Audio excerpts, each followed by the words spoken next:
আসসালামু আলাইকুম ভিউয়ার্স, কেমন আছেন সবাই? আশা করি আল্লাহর রহমতে ভালো আছেন এবং নিরাপদে আছেন। আপনারা দেখছেন বরাবরের মতো টেকনিক্যাল সোহাগ ইউটিউব চ্যানেল, আর আমি সোহাগ আছি আপনাদের সাথে। প্রিয় দর্শক, অনেকেই আমাকে কমেন্ট করতেছে যে ভাইয়া আমার আইফোন দিয়ে আমি কাউকে কল দিতে পারতেছি না, কাউকে কল দিলে কল ফেল লেখা আসে। তো যারা আইফোন দিয়ে কল দিতে পারতেছেন না, কল দিতে গেলে ফেল দেখায়, কোনো প্রকারে কল ঢুকতেছে না বা কল আসছেও না, তাদের জন্য আজকের এই ভিডিওটি দেখার আগে সবাই অবশ্যই আমার চ্যানেলটি সাবস্ক্রাইব করে দেবেন এবং আমার ভিডিওটি যদি ভালো লাগে তাহলে অবশ্যই ভিডিওতে একটি লাইক দিবেন, কারণ আপনার একটি লাইক আমাকে নতুন নতুন ভিডিও বানাতে অনুপ্রেরণা যোগাবে। তো কথা না বাড়িয়ে শুরু করছি মূল ভিডিও। সর্বপ্রথম আপনারা যে কাজটা করবেন, আপনারা এখান থেকে ডায়াল করবেন, ডায়াল পেডে চলে যাবেন, তারপর এখান থেকে *3 1# এটা ডায়াল করে দিবেন, মানে calling line and ID restriction. ঠিক আছে, এখান থেকে যদি কাউকে কল দিই ফেল লেখা দেখা যায়, সেক্ষেত্রে আপনারা এখান থেকে যেটা করবেন, এখান থেকে বের হয়ে যাবেন, সে থেকে উপরে সোয়াইপ করবেন। সোয়াইপ করার পরে এখানে একটা অপশন দেখতে পাবেন এয়ারপ্লেন মোড, এটাকে আপনারা অন করে দেবেন। অন করার পরে এখানে 10 থেকে 15 সেকেন্ড অন করে রাখবেন। 10 থেকে 15 সেকেন্ড অন করে রাখার পর আবার এখান থেকে এয়ারপ্লেন মোডটাকে অফ করে দেবেন।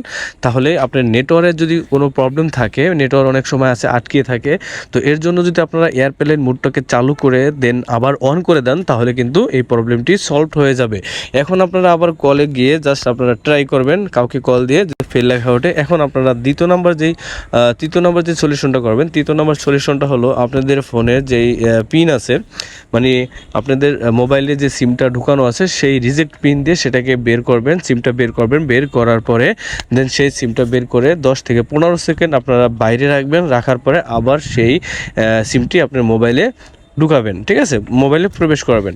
প্রবেশ করানোর পরে যদি আপনারা আবার সেমভাবে কল করবেন, কল করার পরে দেখবেন যদি প্রবলেমটি সলভ হয় কিনা। চতুর্থ নাম্বার সেটিংসের জন্য আপনারা আবার সেমভাবে সেটিংসে চলে যাবেন।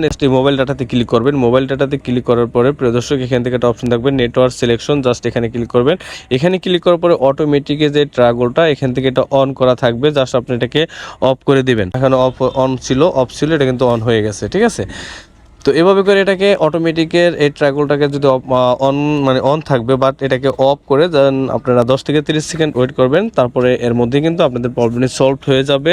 যদি আপনার প্রবলেমটি সলভ না হয়, তাহলে সর্বশেষ সেটিং যেটা আপনার করতে হবে, এর জন্য আপনারা আবার সেটিংসে চলে যাবেন। সেটিংসে যাওয়ার পরে স্ক্রল করে নিচের দিকে আসবেন।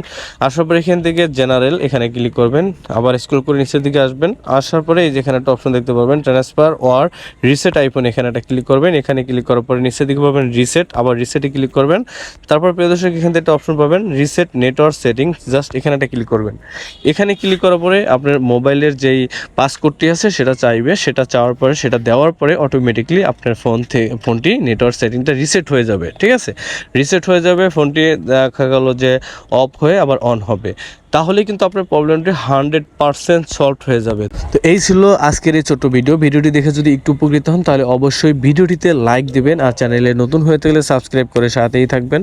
তো আজকের মতো আমি সোহাগ বিদায় নিচ্ছি, দেখা হচ্ছে পরবর্তী নতুন কোনো ভিডিওতে। সেই পর্যন্ত ভালো থাকবেন, সুস্থ থাকবেন, আল্লাহ হাফেজ, আসসালামু আলাইকুম।